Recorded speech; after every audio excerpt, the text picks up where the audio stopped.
سلام سے پہلے سجدہ، دوسری سنت پر بھی عمل کریں نا، اس لیے ایک سلام کے بعد یا دو سلام کے بعد بھی کریں، مگر کرنا حکیم صاحب آخر پر، بیل کر جب نماز مکمل ہو جائے پھر سجدہ کر لیں سلام سے پہلے یا سلام کے بعد، یہ دونوں ہی ٹھیک ہیں۔ مگر یہ درمیان میں شروع کر دیتے ہیں نا، مولانا یوسف لدھیانی رحمۃ اللہ علیہ نے بڑا زور لگایا، کوئی دلیل نہیں ملی، نہ کوئی اس کا ثبوت ہے، یہ کام خراب کرنے والی بات کیا، ابھی تو نماز باقی ہے، پوری ہونے دیں، السلام علیکم مگر کر لیا کریں ان کے ساتھ، اگر نماز پڑھتے ہیں تو کوئی بات۔ السلام علیکم جی وعلیکم السلام، کیسے ہیں جناب؟ جی الحمدللہ۔ میرا صاحب ایک گزارش ہے، مولانا صاحب سے سوال کرنا تھا یہ کیجیے۔ کہ درود پاک آج کل مجھ پہ یہ پرابلم ہے، میں مولانا صاحب سے انسٹرکشن لینا چاہ رہا ہوں کر کے کہ جب میں درود پاک پڑھتا ہوں یا اذان میں جب اشہد ان لا محمد رسول اللہ درود پاک پڑھا جاتا ہے یا روٹین میں، تو آج پہلے جو ایک کھنچاؤ یا محبت وہ مجھے فیل ہوتا ہے کہ اس میں کمی نعوذ باللہ آتی جا رہی ہے۔ اس حوالے سے مولانا صاحب کے کچھ ویوز لینا چاہ رہا ہوں کہ اس کو دلی کس طرح کیفیت کچھ بدل دلی کیفیت میں کچھ نا تغیر محسوس ہوتا۔ میرے بھائی اس میں کوئی فکر کی بات نہیں، نہ آپ پریشان ہو، یہ اللہ تعالیٰ اسی طرح اپنے بندوں کو آزماتا رہتا ہے، جیسے جسم میں ہے نا قبض اور بس، کبھی قبض ہو جاتی ہے کبھی کھل جاتا ہے، اسی طرح روحانی دنیا میں بھی اولیاء کرام نے اس کا نام قبض و بس ہی رکھا۔ یہ کوئی ناراضگی کی بات نہیں، نہ اللہ تعالیٰ، ویسے بندے کو اپنے حالات پر ضرور نظر ڈالنی چاہیے کہ میری طرف سے تو کوئی ایسا کام نہیں ہوا کہ وہ جو کیف اور ذوق تھا اس میں کمی، یہ تو اپنے قصور کی طرف امتحان کرنا ہی چاہیے۔ اللہ کے نبی یونس علیہ السلام میرے بھائی نہیں کن تو میرا ظالمین کہتے ہیں، ہم کس گنتی میں، مگر فکر مند نہیں ہونا چاہیے۔ اللہ پاک کبھی عبادت میں لذت اور سرور دیتا ہے، کبھی بے ذوق ہو جاتی ہے، خیال آتے ہیں تو کئی پریشان ہو کر بیچارے گھبرا جاتے ہیں۔ گھبرانے کی کوئی بات نہیں، بلکہ ان دنوں میں جو آپ کا درود شریف ہے نا وہ اس زمانے سے بہتر ہے جب مزہ آتا تھا، مزہ سے بہتر ہے کہ مزہ نہیں آ رہا تو اس میں تو حد نفس بھی ہو گیا نا کہ اپنے جی کا مزہ بھی شامل تھا۔ اب تو اگر آپ نے پڑھنا صرف سرکار کی محبت میں پڑھنا کہ مزہ آئے نہ آئے آگ لگاؤ مزے کو، میں نے تو اللہ کے رسول کی خدمت میں یہ نذرانہ عقید پیش کرنا، آپ یہ کرتے رہیں انشاءاللہ وہ کیفیت بھی دوبارہ لوٹ آئے، کوئی پرواہ نہیں، درود شریف میں کمی نہ کرے۔ بس مولانا صاحب دعا کیجیے، اللہ مہربانی فرمائے۔ اللہم صلی علی سیدنا و نبینا محمد النبی الامی و ازواج امہات المومنین و ذریتہ و اہل بیت بھی۔ السلام علیکم۔ وعلیکم السلام ورحمۃ اللہ وبرکاتہ۔ جی بھائی، مفتی صاحب سے یہ سوال کرنا تھا کہ جب ہم قضا وطر پڑھتے ہیں دن کے ٹائم، تو سنا ہے کہ جب ہم دعائے قنوت پڑھیں تو ہاتھ نہ اٹھائیں تاکہ ساتھ والے کو پتہ نہ چلے کہ ہم وطر قضا کر کے پڑھ رہے ہیں، کیا یہ بات صحیح ہے؟ دعائے قنوت میں جو ہاتھ اٹھائے جاتے ہیں، پہلے تو آپ کو پتہ ہی ہے نا کہ یہ تو کسی حدیث شریف سے ثابت نہیں، جی یہ بھی علماء کی تجویز ہے کہ ہاتھ اٹھا کر پڑھ لیے جائیں، کوئی کہتے ہیں باندھ کر پڑھ لیے جائیں، کوئی لٹکا کر پڑھ لیے جائیں۔ خود دیکھیں امام ابو حنیفہ رحمۃ اللہ علیہ کے مسلک میں 3 قول موجود ہیں۔ قاضی ابو یوسف رحمۃ اللہ علیہ کہتے ہیں سینے کے برابر ہاتھ اٹھا کر دعا پڑھو قنوت، امام صاحب کہتے ہیں اللہ اکبر کہہ کے باندھ رہو پڑھتے رہو، تیسرے کہتے ہیں امام محمد بن حسن کہ اللہ اکبر کہہ کے نیچے چھوڑ دو، جیسے رکوع کے بعد نا ہاتھ لٹکتے رہیں آپ پڑھتے رہیں۔ اور جو ہاتھ اٹھاتے ہیں بھی اہل حدیث اور دوسرے وہ بھی مانتے ہیں کہ بس نیک لوگوں کے یہ قول ہیں، کوئی صحیح حدیث اس بارے میں نہیں ہے۔ اس لیے اگر اس لحاظ سے کہ لوگ کہیں گے یار اس نے وطر قضا کر لیے، اس پر بھی عمل کر لیں جو آپ نے کہا کہ بس باندھ کر ہی پڑھ لیں، یا ہاتھ اٹھائے بغیر ہی سورہ فاتحہ اور سورت کے بعد اسی طرح شروع کر دیں دعا، کسی کو پتہ ہی نہ چلے، تو یہ اچھی بات ہے، کوئی بری بات نہیں۔ اسی لیے قضا نمازوں کے بارے میں علماء یہی کہتے ہیں نا کہ وہ لوگوں کے سامنے نہیں ادا کرنی چاہیے کہ ہر کسی کو پتہ چلے کہ اس نے نماز ضائع کر دی تھی، اپنے جرم کو چھپانا چاہیے، معافی مانگنی چاہیے، پردہ رکھنے کی کوشش کرنی چاہیے۔ تو اگر اس طرح بھی آپ قنوت پڑھ لیں گے تو کوئی حرج نہیں، ہاتھ اٹھانے پہلے ہی کوئی اتنا ثابت نہیں ہے۔ جی جی مولانا، وہ سوال آپ کے سامنے پیش کیا تھا کہ ایک بھائی یہ کہتے ہیں کہ اگر گھر پہ کوئی عورت نہ ہو اور بیوی میری ماں کو سنبھالنا نہ چاہے تو ان حالات کے اندر اس بیچاری کے لیے غسل وغیرہ کی جو ضروریات ہیں کیا میں ان کی تکمیل میں ان کے ساتھ تعاون کر سکتا ہوں؟ بھائی کا یہ سوال سن کر انتہائی دکھ ہوا کہ نوبت یہاں تک پہنچ گئی کہ ماں جس نے اتنی شفقت سے پالا تھا اور بہو کو لائی تھی، اب بہو نے اتنا کام کرنے سے انکار کر دیا کہ وہ بیچاری مفلوج ہے، اس کو نہلا بھی نہیں سکتی۔ ایسی بہو جو ان کا کیا فائدہ کہ ان کو کھلایا پلایا جائے، گھر میں ان کو میک اپ کر کے رکھا جائے؟ ایسی عورت اس لائق ہے کہ وہ اس بچے کے گھر میں رہے جس کی ماں کا یہ حال اور اس کو نہلاتی بھی نہیں؟ ہاں؟ تو ہے تو یہ ظلم عظیم اور رونے کی بات ہے، مگر اگر وہ کمبخت ایسا نہیں کرتی اور اس کا بدلہ اس کو اسی دنیا میں ملے گا، وہ بھی کبھی نہ کبھی ایسی حالت میں مبتلا ہوگی، اسی دنیا میں اللہ اسے یہ تماشا دکھائے گا کہ اب بات کرو نا، اب تجھے کون پوچھے گا۔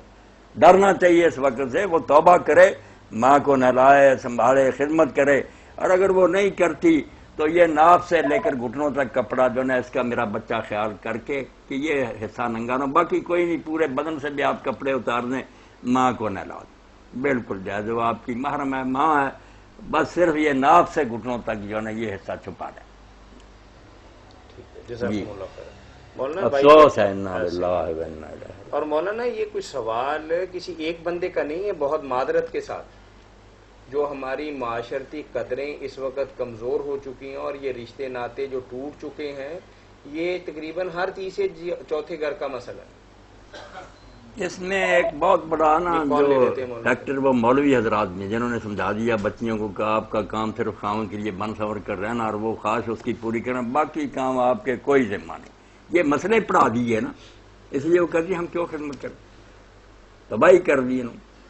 جو مدرسوں میں جاتی ہیں وہ کہتی ہیں کتابیں نکال کر دیکھو، ہمارا کوئی کام، بلکہ کسی نے روٹی پکانے سے بھی جواب دے دے، وہاں لکھا کہ کوئی خاوند کے لیے روٹی پکانا یا اس کے کپڑے دھونا اس کا دین جو ہے وہ یہ کیا بنا دیا ان لوگوں، دردی کا، توبہ خیرخواہی کا، توبہ۔ بڑوں کی عزت کا تو حکم پہلے دیتا ہے۔ میں میاں طاہر جو کتابوں میں ان لوگوں نے لکھا اس کا ذکر کر رہا ہوں، کتابوں میں ایسا ہی لکھ لکھ کر انہوں نے برباد کر دیا۔ کپڑے تک دھونے خاوند کے، روٹی پکا کر دینا اس کا کام نہیں، وہ بازار سے لائیے جہاں سے جی چاہے۔ توبہ، یہ دین ہے کوئی؟ وعلیکم السلام، یہ مل کر رہنا۔ کیا حال ہے جناب؟ جی الحمدللہ۔ نیاز صاحب کیسے ہیں آپ؟ ٹھیک ٹھاک، آپ سنائیں؟ بالکل خیریت سے ہیں۔ اچھا، یہ ایک چھوٹا سا سوال ہے، جی فرمائیے۔ یہ شواہد النبوت مولانا عبد الرحمان جامی رحمۃ اللہ علیہ کی کتاب، اس میں وہ حضرت جابر رضی اللہ تعالیٰ عنہ نے رسول پاک صلی اللہ علیہ وسلم کی دعوت وہ کرتے ہیں، اور ان کے دو بیٹے جو ہیں وہ اب وہ ذبح ہو گیا اور سارا معاملہ پھر وہ زندہ ہوئے، بکری بھی زندہ ہوئی۔ یہ معجزہ مطلب حدیث آپ یہ سن لیں نیازی صاحب، ہر روز آپ ایسی کوئی بات ڈھونڈ کر لاتے ہیں جو عجیب و غریبی ہوتی ہے۔ یہ شواہد النبوت، معارج النبوت، یہ ایسی کتابیں ہیں کہ خود اعلیٰ حضرت احمد رضا خان بریلوی رحمۃ اللہ علیہ سے لوگوں نے کچھ کہا کہ ایسی باتیں انہوں نے لکھی ہیں، انہوں نے کہا یار یہ کتابیں ہیں کوئی، یہ تو لکھنے والوں نے وقت ضائع کیا، کوئی ان کی حقیقت نہیں۔ صحیح بات یہ ہے کہ اللہ کے رسول علیہ السلام آپ کے ہاتھوں پر سنا بھی کریں نا، بات کرنے کے بعد آپ چپ رہا کریں، اگر بات نامکمل ہوگی پھر پوچھیں کہ کوئی مردہ آپ کے ہاتھ نہ، حضور کے ہاتھ پر اللہ نے اس کو زندہ کیا، یہ طے شدہ بات ہے، اس لیے جس میں آئے گا مردہ زندہ ہونے کا آپ خود ہی سمجھ لیں کہ اس کا پر قلم پھیر دیں، یہ سارے جھوٹے۔ یہ لوگوں نے عیسیٰ علیہ السلام سے نا، عیسیٰ علیہ السلام کے ساتھ مقابلہ کرنے کے لیے بھی جیسے پیغمبروں کی کوئی ٹکر ہے، وہ ایک دوسرے کی رکیب ہے، اس کو گرانا اس کو گرانا، عیسیٰ علیہ السلام بھی ہمارے پیغمبر ہیں، رسول اللہ بھی ہمارے پیغمبر، ہمیں کیا دشمنی ہے؟ جس زمانے میں جس معجزے کی ضرورت پڑی اللہ نے وہ دکھا دیا۔ موسیٰ علیہ السلام کے زمانہ میں چونکہ جادوگروں کا زور تھا، اللہ نے ان کو سوٹا دے دیا تو سانپ بن جاتا تھا۔ عیسیٰ علیہ السلام کے زمانہ میں لوگ جو علاج معالجے میں بہت بڑھ گئے تھے، ان کو وہ معجزے دے دیے۔ رسول اللہ کے زمانے میں لوگوں کو دعویٰ تھا کہ ہمارے سامنے کوئی بول ہی نہیں سکتا، عرب فصاحت و بلاغت کی وجہ سے اپنے آپ کو کہ عرب کے فصیح ہمیں سب کو کہتے ہیں عجم، یہ تو گونگے۔ اللہ نے ایسی کتاب اتاری کہ دیکھو ایک شخص جس نے کتاب کو ہاتھ نہیں لگایا، اس نے ایک کتاب پیش کی، اللہ اس کے مقابلے میں ایک سورت، جنوں انسانوں کو اکٹھا۔ تو جس معجزے کی جس وقت ضرورت ہوتی کہ اللہ دیتا تھا، بے موقع خام خواہ یہ تماشا نہیں تھا کہ مردے زندے کرتے رہو، یہ کرتے رہو، یہ باتیں لوگ اپنی طرف سے گڑھ لیتے ہیں۔ شواہد النبوت کو سمجھنے کچھ نہیں، نہ معارج النبوت کوئی چیز ہے۔ اور یہ اسی طرح یہ مدارج النبوت قدرے اچھی ہے مگر اس میں بھی کمزور باتیں بہت ہیں۔ یہ ہلیت الاولیاء، یہ بھی عربی کی کتاب ہے۔ ہلیت الاولیاء بھی ایسی کتاب ہے، وہی مستقبل صاحب کی کنز الاموال کے دیباچے میں علی متقی رحمۃ اللہ نے لکھ دیا کہ یہ کتابیں جن کا نام ہی کافی ہے، وہ کہتے ہیں ان کا میں ضعیف نہیں بتاؤں گا، یہ سارا آپ سمجھ لیں کہ جو ان میں ہے نا وہ ضعیف ہی ضعیف ہے۔ شروع میں لکھ دیا کہ ان کے ساتھ بار بار لکھنے کی مجھے ضرورت نہیں۔ جی جی جی بہت شکریہ۔ جی ٹھیک ہے۔ مولانا جو آپ میں ایک بات یہ سن لیں، ایک سنا دینا چاہتا ہوں، اگر ایسا ہوتا اس وقت تو سارا کام ہی نہ خراب ہو السلام جاتا۔ علیکم جی مولانا بھائی کا سوال یہ ہے کہ بعض اوقات علاج معالجہ کے حوالے سے ہمیں کبھی کبھار کوئی ایسی چیز یعنی ممنوعہ چیز یا حرام چیز یا مکروہ چیز استعمال کرنی پڑتی ہے، تو کیا شریعت اسلامیہ کی روح سے ایسا کرنا جائز ہے؟ بس آخری سٹیج پر جب کوئی دیندار ڈاکٹر نہ یہ فیصلہ کر دے کہ اس کے بغیر اور کوئی علاج اب تک ہمارے پاس نہیں ہے، بالکل ایسے ہے جیسے آدمی کو پیشاب پینا پڑ جائے، ٹٹی کھانی پڑ جائے، وہ شوق سے ایسا ہے۔ اگر شوق سے نا مسئلہ پوچھ لو بلا بریک کھاتے پیتے رہنا پھر کوئی بات نہیں، پورا چارہ کریں کہ اس سے نہیں تو کسی دیسی طبیب سے کسی سے حلال ڈھونڈیں دوائی، انشاءاللہ ملے گی، بالکل ہی بے بسی ہو جائے نا تو پھر ٹھیک ہے۔ اگر ڈاکٹروں نے تجویز کر دیا کہ اس کے بغیر نہیں بچ سکتا تو ضرورت کی حد تک استعمال کر لیں، حرام ہو یا ناجائز پھر اللہ معاف کرنے والا۔ ٹھیک ہے، جزاکم اللہ خیر۔ مولانا ایک بہن کے متعلق لکھا ہے کہ گھروں میں کام کرتی ہے لیکن اللہ کا کرنا ایسا ہوا کہ وہ بیوہ ہو گئی، انا للہ و انا الیہ تو اب وہ بھائی کہتے ہیں کہ بہن عدت سے بھی ہیں اور لوگوں کے گھروں کے کام کاج کر کے اپنے بچوں کو پالتی تھی، اپنے میاں کے علاج معالجہ یا اپنی ضروریات پوری کرتی تھی، تو ابھی حالات کے اندر کیا عدت کے دوران وہ گھر سے باہر نکل کر کام کر سکتی ہے؟ میں نے دیکھا کہ عدت کے بارے میں لوگوں نے اپنی طرف سے ایسی باتیں گھڑ لی ہیں کہ جیسے یہ کوئی جیل کا زمانہ ہے کہ عورتیں بس قید خانے میں رہیں، اور ایسے بھی گھر میں نے دیکھے کہ اس کو صحن میں بھی نہیں آنے دیتے، پچھلی کوٹھیوں میں بند، کسی سے بات نہیں کر سکتی، اگر آتی بھی تو منہ بالکل چھپایا ہوا، اپنی طرف سے سارا دین گھڑ لیا۔ اللہ کے دین میں ایسی کوئی بات نہیں، بس خامد مر گیا 4 ماہ 10 دن اگر وہ نکاح کرنا چاہے نہیں کر سکتی، باقی کسی عمر میں بھی ہو اس نے شوق کرنا کہ مہندی، خوشبو، زیورات، ریشمی لباس، یہ چیزیں جو ان سے بچنا، بالکل سادہ زندگی گزارنی، آنے جانے کی کوئی بات نہیں۔ خدا کے لیے کہہ دیں جو بچیاں ملازمت کرتی ہیں ملازمت کریں، جو گھروں میں کام کرتی ہیں وہ گھروں میں کام کریں، جو علاج کے لیے ڈاکٹر کے پاس جانا چاہتی جائے، جو کوئی اور کام ہے مربع زمین میں زمینداروں کے ساتھ وہ کرے، کہیں دین میں نہیں آیا کہ وہ گھر میں بند رہے۔ خدا کے لیے معاف کر دو، کیوں دین کو بدنام کر رہے کہ لوگ کہیں یار خامد مر گیا تو عورت بیچاری کو سزا مل رہی ہے، کوئی مسئلہ نہیں، اس لیے بلا جھجک وہ جائے، بہن گھروں میں کام کرتی تو کرے، اللہ اس کی مدد فرمائے، خامد کو جنت الفردوس میں ایک جگہ دے، کوئی بھی یہ بات نہیں، بالکل بناوٹی بات ہے۔ صرف یہ کہ زیب و زینت سے پرہیز، زیورات نہیں پہننے، مہندی نہیں لگانی، خوشبو وغیرہ سے بچنا، پرچیلا لباس نہیں پہننا، یہ باتیں جو شوق کے لیے جانے آنے میں کوئی بات نہیں۔ علاج کے لیے ڈاکٹر کے پاس جانا پڑے، بازار سے سودا لانا پڑے، بے شک جائے، کوئی مرد ہے خاندان میں وہاں جائے، کوئی شادی ہے وہاں بھی سادگی سے چلی جائے۔ یہ مسئلہ بتانا بہت ضروری ہو گیا، کیونکہ عدت کے لیے خواہ مخواہ یہ فرض کر لیا کہ عدت میں بیچاری اندر بیٹھی رہے۔ جی ٹھیک ہے۔ میں نے ایسی عورتیں بھی دیکھی کہ ان کے خاوند فوت ہو گئے اور وہ بیچارہ جو تھی ان کے حج کے نکلے ہوئے تھے، نمبر نہیں گئی کہ مولویوں نے کہہ دیا، اور 13 لوگ کہتے رہے ہمارے صاحب کی بات مان لا، ماں جا رہا ہے بیٹا چلی جا، نہیں گئی۔ اب نہ کوئی لے جانے والا، نہ روتی ہیں وہ بیچاری کہ ہم نے کیوں یہ بات نہ سنی۔ اور کتنی عورتیں جن کو میں نے لکھ کر دیا کہ لے جاؤ ان کو دوسرے لوگ، پھر وہ جہاں وزارت ہے نا ان کو جب کاغذ جا کر دکھایا محلہ کو، انہوں نے کہا اللہ اکبر، یار علم اس کو کہتے ہیں۔ علی بیچتے تھے، حضرت عائشہ اپنے ساتھ لے گئی تھی ام کلثوم کو جب حضرت چلا شہید ہو، کیوں تنگ کرتے ہو لوگ۔ مولانا بیوہ کے ہی حوالے سے سوال ہے کہ بیوہ عدت میں ہے تو دلی جذبات سے مجبور ہو کر کیا فاتحہ خوانی کے لیے اپنے شوہر کی قبر پر قبرستان میں جا سکتی ہے؟ پردے کا اہتمام کر کے نا، اور ایسے وقت کہ وہاں غیر محرم لوگوں کا جمگٹا نہ ہو، جائے کوئی ساتھ چلا جائے محرم یا کوئی عورت، تو وہاں جا کر وہ اپنا دل کا بخار نکال لے، دعا کر لے، کوئی حرج نہیں، کر سکتے کر لے۔ ٹھیک ہے، جزاکم اللہ خیر۔ مولانا ایک سوال ہے ہمارے پاس کہ کوئی ایک بندے نے پراپرٹی تو اس مقصد کے لیے خریدی تھی کہ اسے بیچے گا، 2-3 سال تک اس پراپرٹی پر زکوٰۃ بھی ادا کرتا رہا، اور کچھ ایسی نوبت آ گئی کہ بجائے بیچنے کے اس پراپرٹی کو اب کرائے پر دے دیا، تو اب کیا مسئلہ ہے کہ وہ زکوٰۃ